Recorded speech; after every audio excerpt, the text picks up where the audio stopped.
Assalamualaikum ya akhi ya ukhti. Kita sekarang melihat apa yang dikerjakan oleh Nabi SAW pada nisfu Sya'ban yang sahih.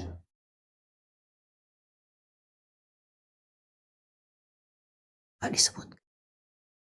Bahwasanya ada kegiatan yang beliau kerjakan. Ahibati fillah. Yang dilakukan manusia apa? Menghidupkan malam nisfu Sya'ban ada dua. Ada yang menghidupkan nisfu Sya'ban dengan beribadah. Ada yang menghidupkan nisfu Sya'ban dengan bawa api. Mereka keliling bawa obor.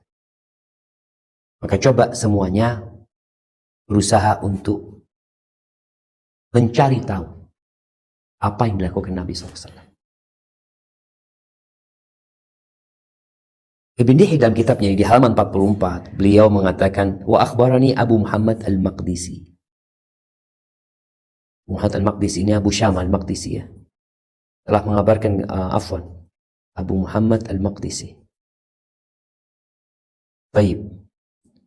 Abdul Aziz bin Ahmad bin Umar bin Ibrahim al-Maqdisi. Itu namanya. Kata Dihya telah mengabarkan kepada aku Abu Muhammad al-Maqdisi. Kata dia, lam yakun indana di Baitul Maqdis salatul raghaib hadhihi allati tusalla fi Rajab wa Sya'ban. Di tempat kita itu sebelumnya nggak ada salat raghaib. Salat 100 rakaat ya. Di bulan Rajab wala bulan Sya'ban. Sebelumnya nggak ada di Baitul Maqdis itu. Fa awwalu ma hadathat indana, kapan terjadi ibadah salat raghaib? Orang menghidupkan ibadah di masjid. Tadi kita sebutkan ada yang menghidupkan nisfu Sya'ban dengan sholat, dengan ibadah. Ada yang menghidupkan dengan api, dengan obor yang keliling, atau dengan kegiatan-kegiatan lain. Pertama terjadi perayaan nisfu Sya'ban ini pada tahun, disebutkan di kitab ini, ingat anak membaca, pada tahun 48 wa arba'miyah. Tahun 448. Tahun 448.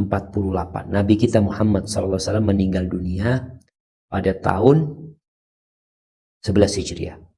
Jadi 437 ya.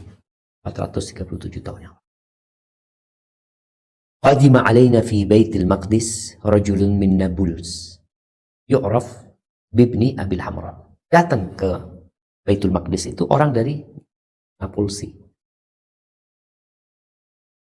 yang namanya Ibn Abil Hamra. Orang ini bacaannya bagus. Di malam nisfu Sya'ban itu dia berangkat ke Masjidil Aqsa, dia sholat. Dia sholat sendiri. Dia sholat, fa'ahrama khalfahu rajulun. Lalu ada satu yang ikut. Dia lihat ada orang sholat bacaannya bagus, dia bermakmum. Kemudian tambah 2 orang, 3 orang, sampai dia menyelesaikan sholatnya itu banyak yang ikut sholat. Berarti kan setahun sekali nisfu Sya'ban. Selesai itu selesai sudah. Dia sholat, orang bermakmum, kemudian pulang. Tsumma ja'a fil 'amil qabil. Lalu tahun depan dia datang lagi Masjidil Aqsa sholat, sendirian sholatnya. Fa shalla ma'ahu khalqun katsir. Akhirnya sholat banyak pada malam itu. Wa sya'atil masjid wa intasharatis shalah fil Masjidil Aqsa wa buyutin nas wa manazilihim. Akhirnya tersebar nih sholat nisfu Sya'ban ini di Masjidil Aqsa, di rumah-rumah orang, tempat tinggal mereka. Tsumma istaqarrat ka'annaha sunnatun ila yaumina hadza. Abu Muhammad menceritakan, kemudian amalan itu menetap menjadi sebuah sunnah kebiasaan sampai hari ini. Berarti sebenarnya dulu orang itu sholat sendirian. Dia tidak merayakan nisfu Sya'ban, enggak. Dia sholat. Tapi orang-orang pada ikut. Qultu lahu, kata Ibn Dihya, fa ana ra'aituka tusalli fi jamaah. Aku lihat kok sholat berjamaah juga malam nisfu Sya'ban itu. Karena ditanya, kenapa dia sholat nisfu Sya'ban gitu. Qala na'am wa astaghfirullah minha. Dan aku mohon ampun sama Allah karena itu. Kemudian tadi ini menghidupkan malam dengan apa? Dengan sholat, dengan ibadah. Kita udah tahu Nabi SAW, di masa sahabatnya, di masa Abu Bakar Siddiq, Umar bin Khattab, Utsman bin Affan, Ali bin Abi Thalib, tak pernah terjadi. Di Masjid Nabawi itu ada perayaan nisfu Sya'ban dengan menghidupkannya dengan sholat. Ya sudah, yang mau sholat, yang mau ibadah, itu masing-masing orang itu beribadah mendekatkan diri kepada Allah, karena bulan Sya'ban ini bulan diangkatnya amalan, ya, dia ingin mendekatkan diri kepada Allah, tapi tidak dengan ibadah yang kita membuatnya seakan-akan itu sunnah Nabi SAW. Kemudian juga di sini disebutkan, dan termasuk yang dibuat-buat oleh manusia itu adalah menjadikan malam nisfu Sya'ban itu malam untuk menghidupkan api. Anda baru tahu jemaah. Subhanallah. Ternyata memang ini kebiasaan dari lama gitu. Di nisfu Sya'ban itu orang-orang bawa obor, keliling. Beliau menyebutkan di sini, walam yasihha fihi syai'un 'anin Nabi SAW. Coba orang-orang nanti yang mungkin nisfu Sya'ban mau menghidupkan api keliling, ya. Coba sebelum menghidupkan api, menyalakan itu obornya, tanya dulu, apakah memang Nabi Muhammad SAW menyuruh anak-anak kecil di kota Madinah, ya, atau anak-anak remaja untuk keliling kota Madinah membawa obor itu? Ada nggak perayaan seperti itu? Ibn Dihya mengatakan, walam yasih fihi syai'un 'anin Nabi SAW, wala nataqa bis salati fiha, wala al-iqadi dhu sidqin min ar-ruwah, wala takallama wa ma ahdathahu illa mutala'im bi syariatil Muhammadiyah. Menyebutkan tidak ada yang sahih dari Nabi SAW. Beliau juga tidak pernah menyampaikan kita disuruh menghidupkan dengan sholat dalam hadis yang sahih, ya. Nggak ada gitu. Terus ya udah, kita beribadah kepada Allah Azza wa Jalla, kita mohon ampun kepada Allah. Kalau tadi hadis yang kita berbersih diri, kalau ternyata kita mungkin melakukan perbuatan-perbuatan yang sehingga Allah murka sama kita, seperti tadi memutuskan silaturahim, ya, tidak bertegur sapa dengan saudara kita, maka diperbaiki sebelum lewat nisfu Sya'ban ini, sebelum masuk Ramadan. Harapan kita sudah diampuni dosa-dosa kita. Baik, barakallahu fiik, ahibati fillah. Masih ada amalan-amalan lain yang dilakukan oleh sebagian manusia. Di antaranya, tunggu sebentar, ya, salatul bara'ah. Salatul bara'ah, apa ini sama dengan salatul raghaib? Yaitu mengkhususkan nisfu Sya'ban dengan salat 100 rakaat. Baik, salat ini ibadah, mendekatkan diri kepada Allah. Bahkan Nabi SAW mengatakan, as-salatu khairu mawdu', faman sya'a. Salat itu sebaik-baik ibadah yang diletakkan. Barang siapa yang ingin memperbanyak salatnya, silahkan. Yang mau salat sedikit juga boleh. Ini salat sunnah, ya. Artinya bicara salat sunnah itu fadhal gitu. Mau salat 100 rakaat, mau salat 20 rakaat, mau salat 50 rakaat, silahkan gitu, seperti itu. Tapi mengkhususkan, kita bicara mengkhususkan. Karena kalau kita bicara mengkhususkan, kita mengatakan ini loh amalan yang terbaik. Jumlahnya sekian, dilakukan di malam sekian, yang dibaca surat ini. Baik, kalau memang ini sebuah pengkhususan, maka perlu adanya penjelasan dari peletak syariat. Allah Azza wa Jalla, Allah mengutus Rasulnya. Kalau ternyata tidak ada penjelasan, ya kita mau gimana gitu. Kita kan kadang-kadang ribut, ada yang mengatakan boleh, ada yang mengatakan bid'ah ini itu. Ya sudah, kita kembalikan nih. Kita kembalikan kepada asal muasalnya. Kita nggak boleh beribadah kecuali ada aturannya, ada perintah atau ada anjuran. Kalau bicara ada anjuran untuk memperbanyak sholat, silahkan. Tapi kalau mau mengkhususkan, tadi kita perlu penjelasan yang lebih detail dari Nabi SAW. Kemudian ada juga dikatakan sholat 6 rakaat, sholat 6 rakaat dengan niat tolak bala, panjang umur, murah rizki. Tolak bala, panjang umur, murah rizki. Sholat 6 rakaat. Bukan sholat Ustaz, iya sholat itu baik. Kita mau sholat malam nisfu Sya'ban, antum mau sholat 11 rakaat, mau sholat 21 rakaat, karena sholat malam itu ganjil, ya, witir, silahkan bebas. Tapi kalau membuat pengkhususan lagi, ini perlu adanya penjelasan dari Nabi Muhammad SAW dan hadis yang sahih. Karena ahibati fillah, ahlus sunnah disebut ahlus sunnah karena mereka orang yang cinta dengan sunnah. Mereka orang yang menghidupkan sunnah Nabi SAW. Mereka orang yang tidak beramal kecuali kalau ada contoh, anjuran, atau perintah dari Nabi Muhammad SAW. Kemudian umpamanya membaca surat Yasin juga. Kita tahu surat Yasin ini ada fadilah-fadilah yang disebutkan tentang keutamaan surat Yasin. Surat Yasin itu qalbul Quran ya. Yang membaca surat Yasin itu sama dengan membaca 10 kali Al-Quran Karim umpamanya. Nah, kita cek hadis-hadisnya sahih apa enggak. Kalau hadisnya sahih, keutamaan itu menjadi pendorong kita untuk lebih membaca. Tapi kalau ternyata hadisnya tidak sahih, ya kita kembali kepada keutamaan Quran secara umum. Surat Yasin salah satu surat dalam Al-Quranul Karim yang setiap satu huruf kita akan mendapatkan 10 kebaikan. Satu ayat kita membaca, kita akan mendapatkan yang lebih baik dari seekor onta. Mau baca surat Yasin banyak tuh pahalanya. Tapi sekarang mengkhususkan, katakan baca surat Yasin malam dari nisfu Sya'ban. Kenapa kok surat Yasin? Kenapa kok nggak surat Tabarak umpamanya? Kenapa kok nggak surat Toha? Kenapa kok nggak surat Isra? Kenapa kok nggak surat Maryam? Kenapa kok nggak surat An-Nisa? Kenapa? Oh, karena ada dalilnya.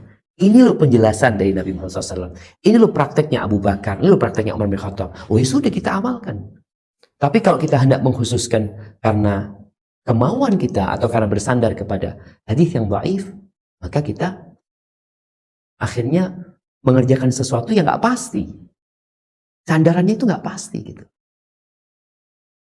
Kemudian ada doa juga yang dikhususkan. Allahumma ya dzal man wala yumannu alaih ya dzal jalal wal ikram sampai akhir. Itu juga kalau hadisnya sahih ya kita baca jamaah. Tapi kalau enggak, sebagai sebuah doa boleh saja kita minta apa saja tanpa ada pengkhususan. Engkau harus baca doa ini. Loh kenapa kau harus doa ini? Karena Nabi SAW membacanya. Oh kita baca. Tapi kalau ternyata hadisnya enggak sahih, ya hendaklah kita berusaha untuk mencari yang sahih dan mengamalkannya. Ahibati fillah, apa yang menyebabkan orang-orang melakukan perbuatan-perbuatan tadi? Sebenarnya sandarannya tadi sebagian udah kita bacakan. Ada lagi hadis Ali bin Abi Thalib yang diriwayatkan oleh Ibnu Majah dalam As-Sunan ya, di hadis nomor 1388. Di sini disebutkan dari Ali bin Abi Thalib secara marfu kepada Nabi SAW, "Idza kanat lailatun nisfi min Sya'ban, faqumu lailaha wa sumu nahara." Kalau sedang nisfu Sya'ban, malam nisfu Sya'ban, maka hidupkan malamnya, salatlah kalian di malamnya, puasalah di siangnya. Tapi hadis ini disebutkan maudhu, palsu hadis. Jadi bisa dipakai. Tapi tetap kita bicara mau salat malam, silahkan jamaah. Silahkan hidupkan malam nisfu Sya'ban, malam 13, 14, bulan Sya'ban ini bulan diangkatnya amalan. Puasa, Nabi hampir puasa full, bukan hanya nisfu Sya'ban beliau puasa. Karena bulan ini bulan diangkatnya amalan, artinya kita berada di bulan yang mulia. Nisfu Sya'ban adalah malam, nisfu Sya'ban adalah malam yang mulia. Tapi mengkhususkan sebuah amalan, kita perlu petunjuk dari Nabi SAW. Nah, kemudian hadis yang sahih dari Ibnu Majah tadi, innallaha la yattali'u fi lailatin nisfi min Sya'ban. Allah itu melihat, memandang kepada di malam nisfu Sya'ban, lalu Allah mengampuni semua dari hamba-hambanya kecuali melakukan illa li musyrik atau musyahid. Ini hadis sahih. Ada hadis yang dhaif. Hadis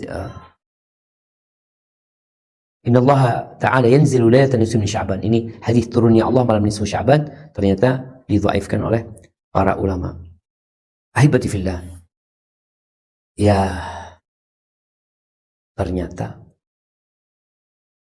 seorang muslim itu perlu belajar lagi. Kalau mungkin dia sudah meyakini sebuah kegiatan, sebuah amalan, tahu-tahu ada yang menegur. Kita kan sesama kaum muslim kan, wa tawassaw bil haq wa tawassaw bis sabr. Kita saling memberikan wasiat dalam kebaikan, dalam kebenaran, dan dalam kesabaran. Sehingga kalau mamanya, Ana nih sekarang menyampaikan hal ini ya, kemudian tahu-tahu nanti ada yang negur Ana, Ustaz, yang Ustaz sampaikan itu salah. Afwan. Ternyata hadisnya sahih, Ustaz. Oh ini, ya kita mau nggak mau kita amalkan yang sahih. Jangan menjadi orang, nggak bisa. Karena ini sudah jadi tradisi, ini sudah jadi budaya, ini sudah kita kerjakan sejak zaman dulu. Loh, mungkin orang dulu nggak ngerti. Mereka ada uzur kalau nggak paham. Tapi engkau dikasih penjelasan gitu. Anda tadi membacakan hadis-hadisnya, membacakan ayat-ayatnya, maka ketahuilah yang seharusnya kita rayakan, maksudnya kita berusaha menghidupkannya. adalah Lailatul Qadar yang lebih baik dari 1000 bulan. Cuma jadi masalah, ada perbedaan yang signifikan antara nisfu Sya'ban sama Lailatul Qadar. Nisfu Sya'ban ketahuan. Ya udah, ini nisfu Sya'ban. 14, besoknya tanggal 15 berarti sudah nisfu Sya'ban. Kalau Lailatul Qadar itu malam yang gak jelas, artinya misterius. Boleh jadi di malam 21, boleh jadi di malam 23, boleh jadi di malam 25, boleh jadi di malam 27, boleh jadi di malam 29. Dan Nabi SAW menyuruh kita untuk bersungguh-sungguh di malam-malam ganjil itu. Sehingga yang dilakukan oleh Nabi SAW itu bukan beribadah hanya di malam ganjil, tapi beliau full iktikaf, full ibadah, sarungnya dikencangkan, beliau hidupkan malamnya, beliau bangunkan istri-istrinya untuk sholat. Jadi seperti itu, mudah-mudahan apa yang kita pelajari hari ini menjadi modal baru bagi kita untuk tidak beramal kecuali kita punya ilmu. Kalau tadi dengan penjelasan Ustadz kayaknya ada yang kurang tepat, ya sudah, cari tahu lagi, dibahas, ditanyakan. Tanyakan hadisnya sahih apa tidak. Oh, hadisnya ada. Dalilnya ada dalilnya. Tentang nisfu Sya'ban ada. Tapi ternyata dhaif. Tentang amalan-amalannya coba dilihat. Sehingga kita benar-benar menjadi ahlus sunnah wal jamaah, orang-orang yang mengikuti sunnah dan mengikuti kebenaran. Tentunya kita tahu yang dijamin masuk surga adalah Rasulullah SAW, dan beliau menyuruh kita untuk mengikuti beliau dan mencontoh para sahabatnya. Hadza wallahu a'lam bishawab. Itu yang dapat kita sampaikan pada kesempatan kali ini. Kurang lebihnya mohon maaf. Assalamualaikum ya akhi ya ukhti.